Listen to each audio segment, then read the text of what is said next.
Good morning, my YouTube viewers.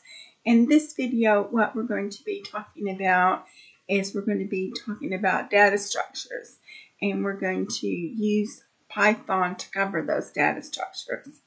So a data structure is a storage unit that is used to store and organize data.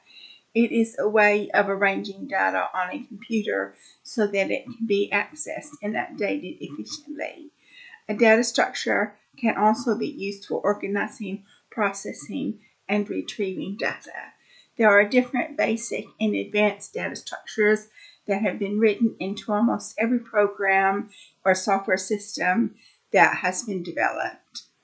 It is important, therefore, to have a good understanding and knowledge of data structures.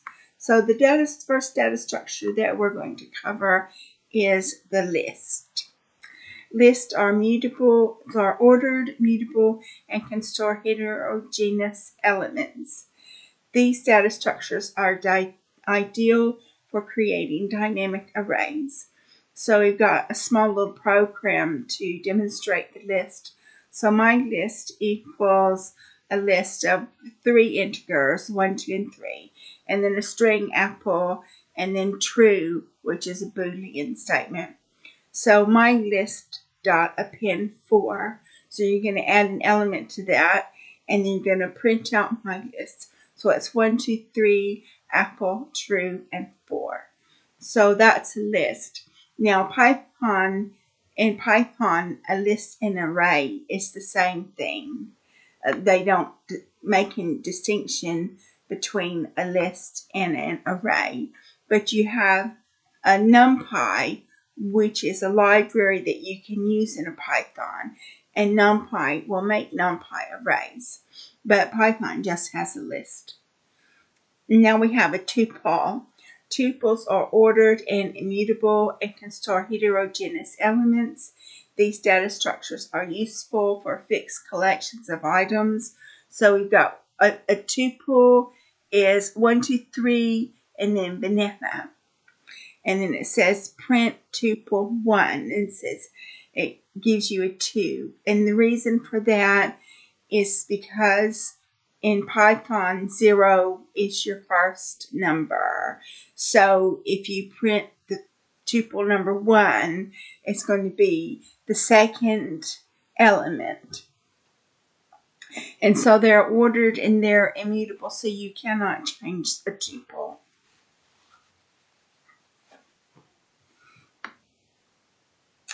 Now we talk about sets. Sets are unordered, mutable, and store unique elements. These data structures are great for removing duplicates or performing set operations. So we have a set is 1, 2, 3, 4, 5. My set is add 6, and you're going to print my set, and it's going to be 1, 2, 3, 4, 5, 6. So one thing that we can do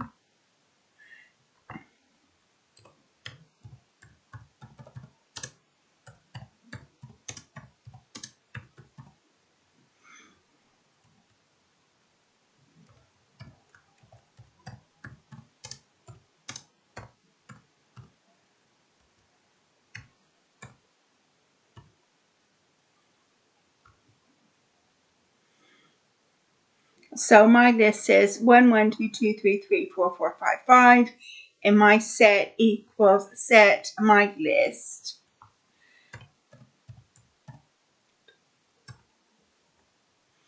So we print my set.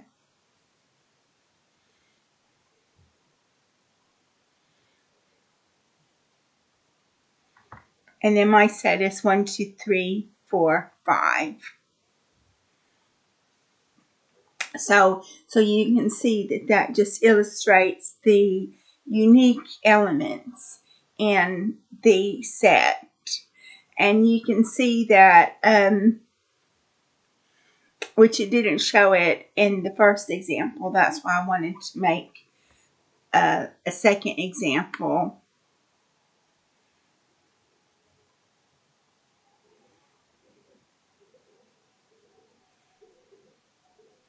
Now we're going to talk about a dictionary.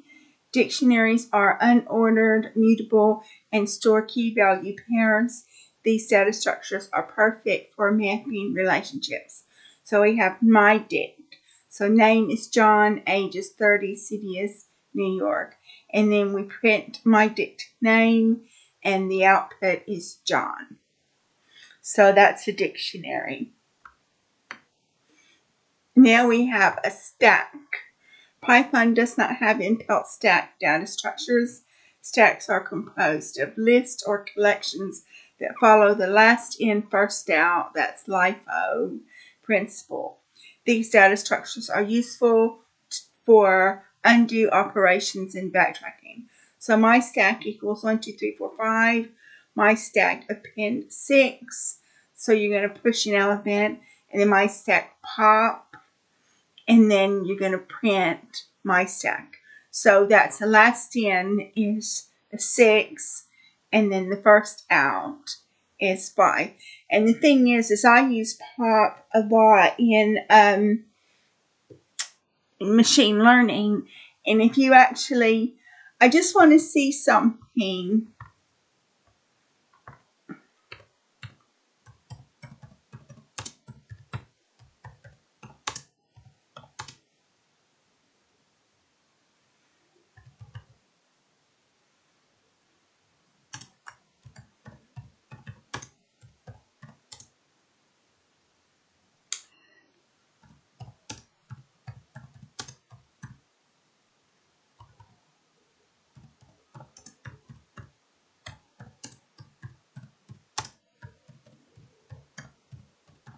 Because I use pop in machine learning. So we'll just do this.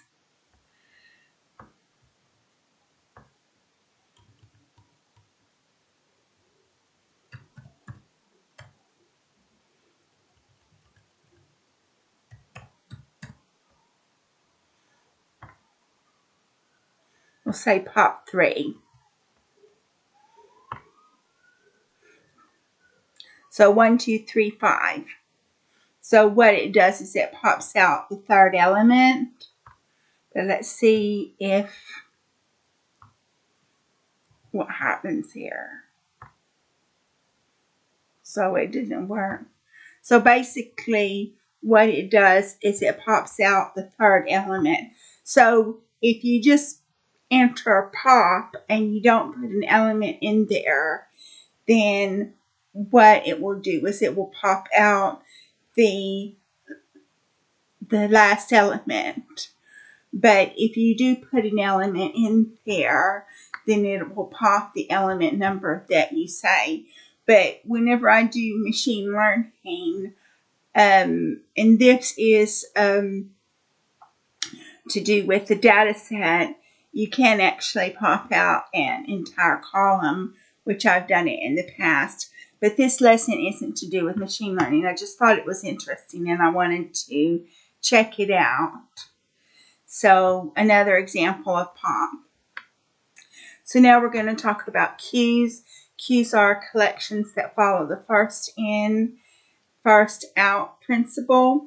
That's FIFO. These data structures are suitable for scheduling or buffering.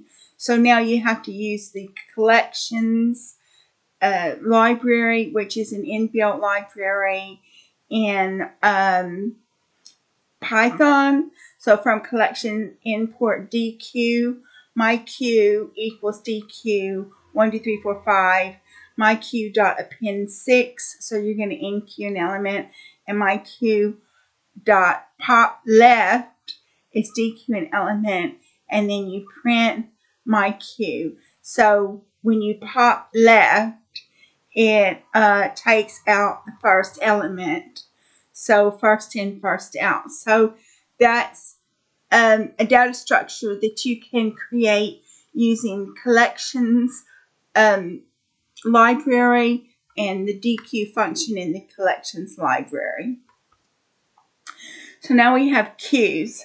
So Python has an inbuilt queue in its queue module. So there's a queue module in Python, an inbuilt queue module in Python that you can use. So we do our FIFO Q. So we import Q and we do our FIFO Q. FIFO Q equals Q dot Q, FIFO Q dot put 1, FIFO Q dot put 2, FIFO Q dot put 3, print FIFO Q get. And so you're going to have an output of 1. And then we do LIFO Q. LIFO Q dot equals Q dot LIFO Q, LIFO Q dot put 1, LIFO Q dot put 2, LIFO Q dot put 3, and you print LIFO Q dot get, and you have an output of 3. And now we have a priority queue. Priority queue equals Q dot priority queue dot put 2 task 2, priority queue dot put 1 task 1, priority queue dot put 3 task 3, and priority queue dot get. And it's going to be the first one, task 1, because so I don't really use queues a lot. If you're going to do web development, then you would use queues and stacks and things like that. But most of my work is in machine learning, so I don't use queues a lot. But I'm just showing you how the queues work, so you'll know how they work. So if you get involved in web development, you'll know how a queue works. And you might take a computer programming class where they ask you to do something like that. So now we have a linked list. Python does not have an inbuilt linked list, so it has to be custom built. A linked list is a list of nodes connected by pointers. This data structure is suitable for efficient insertion or deletion activities. So we've got a class of node. So we're going to make a class def init self comma data, self data equals data, self.next equals none. And now we create a class of linked list. Def init self.head equals none, def append. So these are functions that we are creating in the class of linked list. Self comma data, new mode equals node data. If not self head equals new node, then return. Current equals self.head, while current equals current.next. Current.next equals new code. We create another function called def display self. Current equals self head, while current print current.data end equals arrow. Current equals current.next, and then print. And then so you have an example usage. So LL equals linked list, LL.append 10, LL.append 20, LL.append 30, and LL.display. And then so you're going to have 10, 20, 30, and then none. So that's your linked list. And so since Python does not have a linked list, if you want a linked list, you will have to create it. So now we have a graph. Python does not have a built-in graph data structure. Graphs are made with dictionaries that have nodes that are connected by edges. These data structures are useful for representing networks or relationships. So in order to create a graph, we have to import two libraries. So we're going to import NumPy as NP, and we're going to import matplotlib.pyplot as PLT. So NumPy is a library that helps you create NumPy arrays and manipulate and perform complex math calculations, and matplotlib helps you to visualize your data. So we're going to define a simple undirected graph with 5 nodes, adjacency matrix symmetric for undirected graph. So a adjacency matrix equals NP array. So this is the the array that you've built using NumPy, and the coordinates for each node manually placed for clarity. Again, positions equals NP array, and then you've got the positions that it's going to have. It's going to plot the edges for I in range len, adjacent matrix for j in range I plus 1, comma, len adjacent matrix. If adjacent matrix ij equals 1, x values equals positions I0, comma, positions j0, y values equals positions I1, comma, positions j1. PLT dot plot x values, y values, k lightning.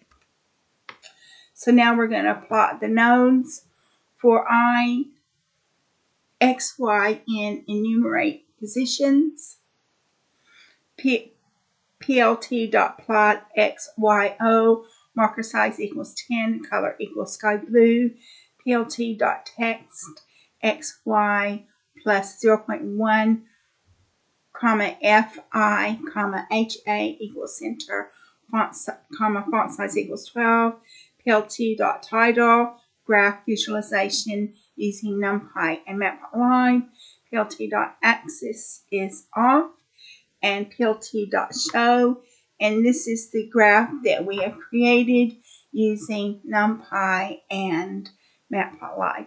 And there are libraries that you can use to create graphs, but I wanted to create a graph using just NumPy and Matplotlib, and the reason for that is because those are the most common libraries used with Python, and so those libraries would actually be installed in Google Colab, whereas some of the libraries might not be installed in Google Colab, which means that you would have to install themselves. And if they are obscure libraries, then they might lose their support, which means other problems.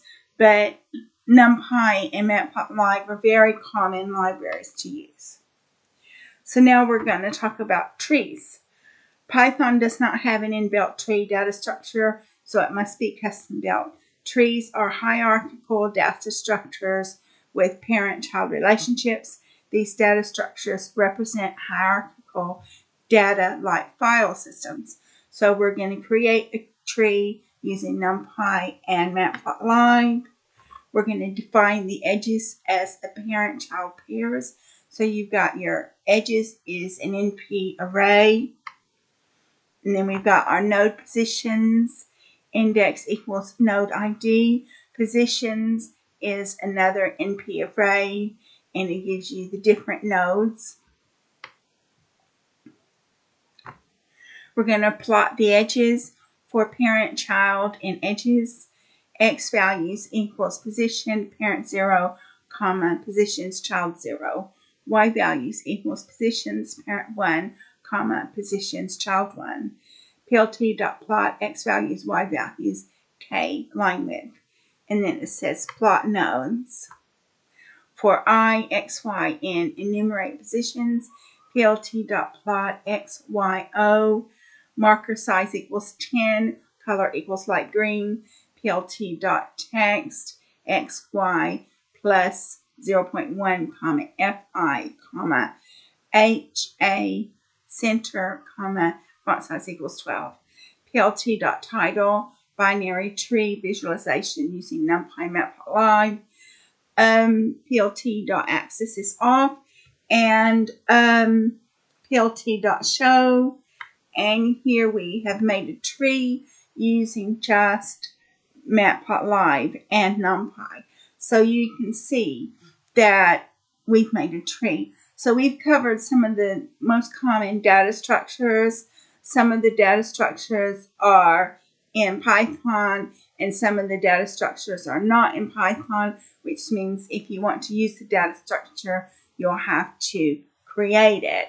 And so we've actually created these data structures for you just to show you how to do it. So if you get involved in web development and you get seriously involved in computer programming, then you probably would need to know how to make these data structures. Now, I don't have a day job as a computer programmer, so I don't use these data structures in my normal day-to-day life, but I included them in this lesson just to give you insight into data structures. And then if you decide that you're going to be a computer programmer, then you definitely will need to know the data structures, especially queues and stacks. And you'd also need to know about graphs and trees as well. So that concludes this video. The next video we will be talking about some more complex issues, but it's important that you have a basic understanding of these data structures, especially the data structures that are actually inbuilt programs in Python. So I'll see you in the next video.